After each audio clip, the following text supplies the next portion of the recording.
Good morning student. मैं TTM sir class 4 के लिए आज हिंदी व्याकरण लेकर आया हूं। आज आप सबों को हिंदी के व्याकरण पुस्तक से, ये देखो हिंदी की दो पुस्तकें हैं, एक पाठ्य पुस्तक जिसमें कहानी और कविताएं होती है, दूसरा है व्याकरण जिसमें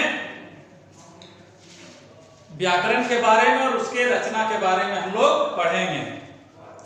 तो व्याकरण क्यों पढ़ेंगे,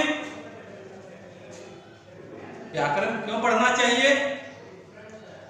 तो बच्चों, व्याकरण ही एक ऐसा औजार है, शस्त्र है, जिसके द्वारा हम एक दूसरे से अच्छी तरह से, सही रूप से, सही ढंग से बात कर सकते हैं। तो एक दूसरे को शुद्ध बोलना, एक दूसरे से शुद्ध बातें करना, तो हमें शुद्ध बोलना और शुद्ध बातें करना, शुद्ध लिखना, जिससे हमको प्राप्त होता है वह व्याकरण कहलाता है। संक्षेप में व्याकरण से हमें शुद्ध बोलना और शुद्ध लिखना आता है, इसे हम व्याकरण कहते हैं। तो आज हम लोग उस व्याकरण पुस्तक से पहला पाठ पढ़ेंगे, जिस पाठ का नाम है भाषा। भाषा अर्थात लैंग्वेज, अंग्रेजी में उसे लैंग्वेज कहते हैं। तो भाषा क्या है? भाषा जो है एक साधन है, एक जरिया है। भाषा वह साधन है जिसके द्वारा हम अपनी मन की बात को, अपनी भाव को, अपने विचार को दूसरों के साथ बोलकर या फिर लिखकर प्रकट करते हैं, उसे हम भाषा कहते हैं। तो आज हम लोग पढ़ेंगे भाषा।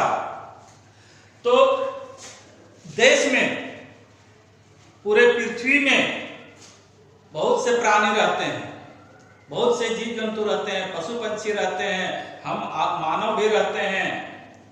तो सब एक दूसरे से बोलने में भाषा का प्रयोग करते हैं। हम लोग मनुष्य से जो बात करते हैं तो मनुष्य का भाषा में बात करते हैं। एक जानवर जो है, जानवर अपने समूह में अन्य जानवर से जो बात करते हैं वो अपनी भाषा में बात करते हैं।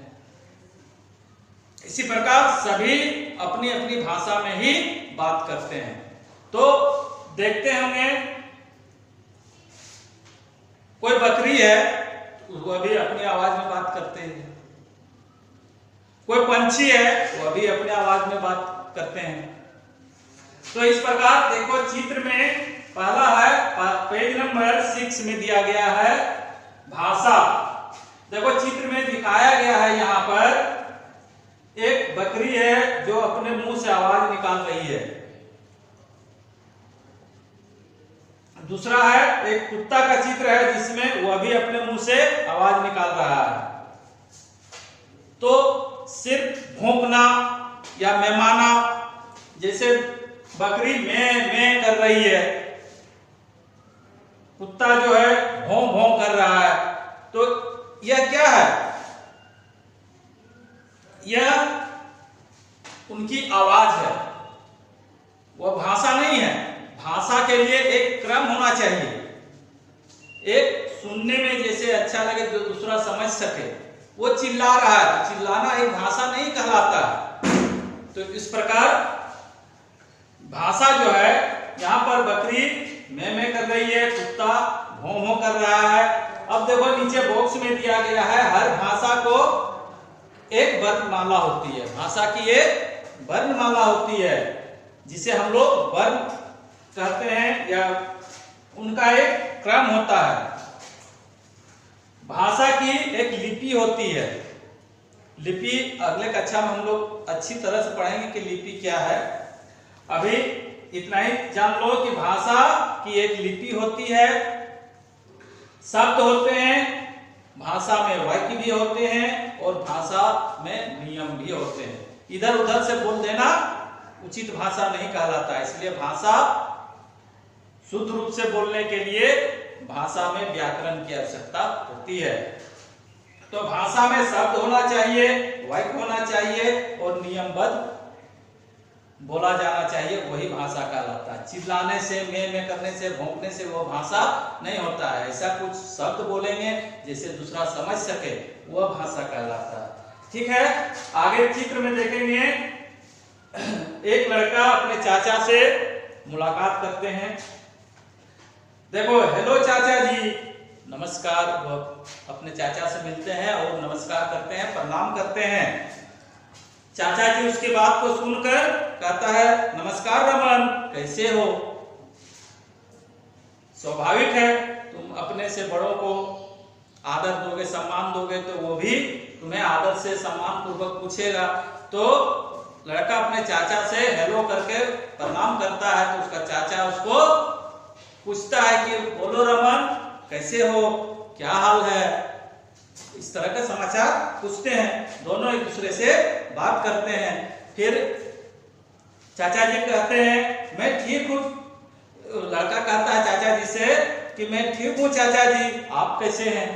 अब लड़का जो है चाचा जी से जब चाचा जी ने उससे पूछा कि आप कैसे हैं, तो लड़का कहता है कि मैं ठीक हूँ, अब बताइए कि आप कैसे हैं? तब फिर चाचा जी कहते हैं कि मैं बिल्कुल ठीक हूँ। तो चाचा जी भी कहते हैं कि ठीक हूँ। तो ये दोनों एक दूसरे से बात किए अपनी भाषा में। तो ये भाषा दोनों में जो हुआ, दोनों का जवाब हुआ, प्रश्न हुआ। तो प्रश्न और जवाब जब दोनों हो रहा है तो यह एक भाषा, क्योंकि दोनों एक दूसरे को समझकर उत्तर दे रहे हैं। पेज नंबर 7 में है, देखो ऊपर में यहाँ पर चित्र में दिया गया है, भोर हुई अब आंखें खोलो, पानी लाई मुंह धो लो। माँ अपने बेटे से, उसका बच्चा सो रहा था, सो के उठने वाला समय हो गया, भोर हो गया, सुबह हो गया, तो उसकी माँ उसके पानी लेकर आती है और उसको जगाती है, कहती है भोर हुई अब आंखें खोलो। आंखें खोलना मतलब जग जाना। पानी लाई हूं, मुंह धो लो। कविता सुनाकर कहता है। तब माँ जो से, ये लड़का जो से उठ जाता है और कहता है कि माँ मैं उठ गया। अब दादी अपने पोते से कहानी सुना रही है। कह रहा है कहानी में कि आम के पेड़ पर एक बंदर रहता था। दादी पोते से कहानी सुनाती है तो तरह तरह की कहानियां सुनाती है। तो बंदर का लेके, भालू का लेके, राजा का लेके, रानी का लेके कहानियां बहुत सारी होती है। तो दादी अपने पोते से एक कहानी सुना रही है। उस कहानी में दादी ने पोते को कहानी सुनाने से में पहला जो बोलती है वह कि एक पेड़ था, उस पेड़ पर एक बंदर रहता था। बंदर रोज पेड़ पर चढ़ता था, रोज उतरता था, रोज इधर उधर टहलता था, पेड़ की टहनियों पर झूमता था, नाचता था। तरह तरह की कहानी दादी जो है उसको सुनाती है। तो बच्चा भी दादी के बात को सुन रहा है। वहां भी क्या हो रहा है कि भाषा का प्रयोग हो रहा है। चित्र में देखो दिया है, वाह कितना अच्छा निबंध लिखा है। एक लड़का निबंध यानी लेख लिख रहा है। उसके मास्टर उसको देखकर कहता है कि वाह बहुत अच्छा निबंध लिखा है, यह कविता लिखो। अब कहता है कि अब कविता लिखने के लिए उसको कहता है कि यह कविता लिखो। लड़का भी समझ जाता है, वह भी लिखना शुरू कर देता है। पंडित जी इसको कहते हैं कि यह श्लोक पढ़कर सुनाओ। पंडित जी के हाथ में एक पुस्तक है, उसमें श्लोक लिखा हुआ है। उस श्लोक को पढ़ने के लिए पंडित जी इस लड़की को कह रहे हैं। तो अब देखो बॉक्स में दिया है, यह मौखिक भाषा के रूप में है। जितने भी हमने चित्र में देखा, समझा, ये सभी क्या है, भाषा के मौखिक रूप में है। पहले समझ लेंगे कि भाषा के दो रूप होते हैं। भाषा के दो रूप हैं, एक लिखित भाषा जिससे हम लोग लिखकर या फिर लिखा हुआ चीज पढ़कर समझते हैं, उसे हम लोग लिखित भाषा कहते हैं। मौखिक भाषा बोलकर, जैसे हम बोल रहे हैं, आप सब सुन रहे हैं, तो ये सब क्या, ये कौन भाषा हो गया? मौखिक भाषा। जब हम लिखने के लिए कुछ देंगे तो वह, और आप सब जब लिखेंगे तो वह लिखित भाषा हो जाएगा। ठीक है, तो मौखिक भाषा बोलकर या सुनकर, लिखित भाषा लिखकर या पढ़कर। इसे हम भाषा के दो रूप होते हैं, लिखित भाषा और मौखिक भाषा। अब देखेंगे ये मौखिक भाषा के रूप में जितना भी हम लोग अभी तक समझे पढ़े किताब में, ये सभी मौखिक भाषा के रूप हैं। ये मौखिक भाषा के रूप है। मौखिक भाषा पढ़कर सुनकर बोली समझी जाती है, और बाकी जो लिखने का काम जो है, लिखकर पढ़ना, पढ़कर लिखना, यह लिखित भाषा है। लिखित भाषा में लिखकर या पढ़कर समझी जाती है। अब देखो संसार में, पूरे विश्व में, अगला पेज पलटेंगे, पेज नंबर 8 दिया है, संसार में अलग अलग भाषाएं बोली और लिखी जाती है। संसार में पूरे जहां हम लोग रहते हैं, दूसरे जगह भी रहते हैं लोग, कोई निश्चित नहीं है कि हम जो भाषा का प्रयोग करते हैं, हिंदी करते हैं, वो भी हिंदी करते होंगे, ऐसा नहीं है, क्योंकि विश्व में अनेकों भाषाएं हैं। सभी जगह पर अलग अलग भाषाएं होती है। तो जैसे यह भारत है, तो ब्रिटेन में अंग्रेजी भाषा है, जर्मनी में जर्मन की भाषा है, भारत में हमारा हिंदी भाषा है। तो इस प्रकार जितने भी देश हैं, सभी देशों की अपनी अपनी भाषाएं होती है, और उस भाषा को लिखने का जो क्रम होता है वह भाषा की लिपि कहलाता है। तो भारत में भी अनेक भाषाएं बोली जाती है। हिंदी भारत की राजभाषा है। कुछ भारतीय भाषाएं इस बॉक्स पर दिया गया है। हमारे भारत में भी विभिन्न भाषाएं बोली जाती है। अनेक राज्य हैं, 29 राज्य है। 29 राज्य में सभी राज्य की अपनी अपनी अलग अलग भाषाएं होती है। हम लोग किस राज्य में रहते हैं? हम लोग झारखंड राज्य में रहते हैं। यहाँ इसकी भी अपनी राजभाषा है। इसी प्रकार बिहार है, बंगाल है, गुजरात है, महाराष्ट्र है, उत्तर प्रदेश है, केरल है। इस तरह हमारे भारत देश में 29 राज्य हैं, और 29 राज्य में सभी राज्यों की भाषाएं अलग अलग है। जो बॉक्स पर दिया गया है, इसको घर पर आराम से पढ़ेंगे। देखो दिया गया है राज्य भाषा, फिर राज्य भाषा, राज्य भाषा पढ़ेंगे। पंजाब का पंजाबी, गुजरात का गुजराती, राजस्थान का राजस्थानी, केरल का भाषा मलयालम, फिर इधर कश्मीर का कश्मीरी, महाराष्ट्र का मराठी, आंध्र प्रदेश का तेलुगु, तमिलनाडु का तमिल। ये सभी क्या है? भाषाएं हैं। राज्य असम का असमिया, उत्तर प्रदेश का हिंदी है, कर्नाटक का कन्नड़ है, मणिपुर का मणिपुरी है। इस तरह पढ़कर आप सब याद करेंगे। इसके बाद जो बॉक्स में है, यह बहुत ही महत्वपूर्ण और इम्पोर्टेंट है। इसको एकदम पढ़कर हमेशा दिमाग में बैठाए रखना है, दोहराना है। अभी जितना हम लोग पढ़े हैं, इसको दोहराने का बात दिया गया है। भाषा द्वारा हम अपनी बात एक दूसरे तक पहुंचाते हैं। भाषा के दो रूप होते हैं, मौखिक और लिखित। सभी देशों की अपनी अलग अलग भाषाएं होती है। अब कुछ वर्कशीट दिया गया है, जिसमें आप सबों को बनाना है, लिखना है और समझना भी है। जैसे वर्कशीट 1 में भाषा किसे कहते हैं, तो भाषा की परिभाषा हमने यह बताया कि भाषा के द्वारा हम अपनी बात को दूसरों तक पहुंचाते हैं, वही भाषा है। ठीक है, आप कौन कौन सी भाषाएं बोलते हैं? दूसरा प्रश्न है, आप सब हिंदी बोलते हैं, अंग्रेजी बोलते हैं, घर में अन्य भाषा, क्षेत्रीय भाषा, सबका अपना अपना अलग अलग होता है। तो जो जो भाषा आप बोलते हैं, उस भाषा का नाम लिखना है।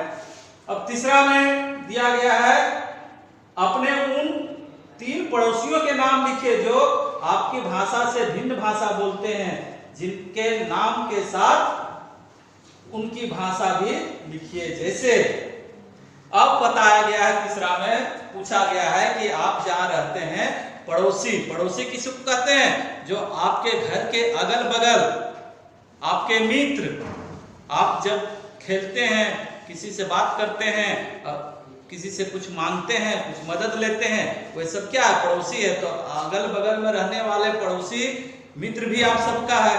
तो आप अपने कुछ ऐसे मित्र भी हैं जो आप अपने घर में जो भाषा का प्रयोग करते हैं, दूसरा मित्र जो आपका है वह अपने घर में उस भाषा का प्रयोग नहीं करता है, वह अपने घर में दूसरे भाषा का प्रयोग करता है। इसी प्रकार उसमें से आपका भी मित्र होगा, तो उसमें कुछ मित्र का नाम लिखने बोला गया है, जैसे रोहन, सोहन, मोहन, जदू, किसी का भी नाम लिख सकते हैं, लेकिन भाषा अलग होना चाहिए। जैसे आप अपने घर में अपनी क्षेत्रीय भाषा में मम्मी पापा से बात करते हैं तो कोठा में बात करते हैं, दूसरा कोई है वो बंगला में बात करता है, कोई अगर मुंडा है, हो है, मांझी है, तो वह संथाली भाषा में बात करते हैं। लेकिन खेलने के समय सब मित्र एक जगह खेलते हैं, तो उन्हीं सब मित्रों में से किन्हीं का नाम लिखना है। रोहन तो वह कौन सा भाषा घर पर प्रयोग करता है? तो बंगला करता है। मोहन वह क्या करता है? तो घर पर भी हिंदी बोलता है। सोहन क्या करता है? तो वह घर में अपना संथाली बोलता है। इस तरह भाषा जो जैसा बनाया है उस तरह बताया गया, लिखना है। ठीक है। चौथा है, हमने पाठ में पढ़ा भाषा के दो रूप होते हैं, उन दोनों रूपों के नाम लिखे। भाषा के हमने भी अभी बताया कि भाषा के दो रूप होते हैं, एक पहले मौखिक लिखो या लिखित लिखो, पहला मौखिक लिखो, दूसरा लिखित। तो भाषा के दो रूप होते हैं, एक मौखिक, दूसरा लिखित। आपको भाषा का कौन सा रूप पसंद है, मौखिक या लिखित? कारण सहित लिखिए। कहता है कि आप दो भाषा में कौन भाषा पसंद करते हैं, तो क्यों और क्यों करते हैं, उसका कारण बताओ। तो मान लो कि आपको लिखित भाषा पसंद है, क्यों? क्योंकि लिखित भाषा हमें सुनने में आनंद आता है, सुनने में बहुत अच्छा लगता है और हम तुरंत उस भाषा उससे समझ लेते हैं, इसलिए लिखित भाषा। ये मौखिक भाषा। लिखित भाषा अगर लिखेंगे कि हमको लिखित भाषा पसंद है, तो वह क्यों है? क्योंकि लिखकर अपने मन के भाव को लिखने में हमको अच्छा लगता है, लिखकर हम समझ सकते हैं और पढ़कर भी हम लिखा हुआ चीज पढ़कर भी हम आसानी से समझ सकते हैं, इसलिए हमको लिखित भाषा अच्छा लगता है। इस तरह लिखना है। अब देखो इसमें खाली जगह बताया गया है, ऑप्शन भी दिया गया है, इसमें देखकर भरना है। सही शब्द चुनकर रिक्त स्थानों की पूर्ति कीजिए। पहला क में खाली जगह है, द्वारा हम अपनी बात एक दूसरे तक पहुंचाते हैं। किसके द्वारा? तो भाषा के द्वारा। ठीक है। पत्र लेखन भाषा का रूप है। पत्र लिखना, लिखना जैसे ही आ गया लिखित, तो लिखना, लिखने का काम हो गया तो समझो कि वह लिखित भाषा है, इसलिए तुरंत यहाँ पर भर देना है। पत्र लिखने की भाषा को लिखित भाषा कहते हैं, या लिखित भाषा लिखित रूप है। भाषा के दो रूप होते हैं, पहला मौखिक दिया गया है, दूसरा हम लिख देंगे लिखित। हिंदी भारत की राजभाषा है, बातचीत भाषा का रूप है। कौन सा? बातचीत करना भाषा का मौखिक रूप कहलाता है। अब देखो केवल नाम लिखिए, आपको क्या क्या पढ़ना पसंद है, उसमें सिर्फ नाम लिखना है। कहानी पढ़ना पसंद है, कविता पढ़ना पसंद है, पत्र पढ़ना पसंद है, समाचार पत्र पढ़ना पसंद है, ये सब लिखना है। क्या सुनना पसंद है? तो गीत सुनना पसंद है, गाना सुनना पसंद है, गजल सुनना पसंद है, कविता सुनना पसंद है, जो पसंद है वो लिख देना है। तीसरा है क्या लिखना पसंद है। अब लिखना में क्या पसंद है, तो सबका अपना अपना लिखने का पसंद। कोई कविता लिखने में रुचि रखता है, कोई कहानी लिखने में रुचि रखता है, कोई नाटक लिखने में रुचि रखता है। इस तरह लिखने का भी सबका जो पसंद है वो लिख सकते हैं। अब देखो 8 में दिया है राज्य के नाम और उसमें बोली जाने वाली भाषा के नाम मिलान कीजिए। यह इस बॉक्स पर पढ़े हैं हम लोग, वही चीज इसमें दिया गया है। इसमें लिखकर निशान मिला देना है उसमें। जैसे राज्य है, भाषा है, तो गुजरात का जैसे दर्शाया गया है गुजराती, गुजरात का यहाँ पर दर्शाया गया है गुजराती। उसी तरह पंजाब का क्या होगा, तो यहाँ पर देखो पंजाब का लिखा है पंजाबी, तो पंजाब का इसमें देखो पंजाबी ढूंढना है कहाँ पर लिखा है, तो वहां पर हम लोग जाकर मिला देंगे। पंजाब का पंजाबी, राजस्थान का राजस्थानी, कश्मीर का कश्मीरी, केरल का मलयालम। इस तरह हम लोग आंध्र प्रदेश का हो जाएगा तेलुगु। यहाँ भी हम लोग देखेंगे, देखो दिया है आंध्र प्रदेश का तेलुगु, असम का असमिया, महाराष्ट्र का मराठी, उत्तर प्रदेश का हिंदी और तमिलनाडु का तमिल। इस तरह करके घर पर आप सभी प्रश्न उत्तर को, वर्कशीट को आराम से बनाएंगे, समझेंगे और याद भी करेंगे। नेक्स्ट कक्षा में हम आप सबों को दूसरा पार्ट वर्णमाला की ओर ले जाएंगे, वर्णमाला के बारे में बताएंगे। आज के लिए बस इतना ही। सबको धन्यवाद।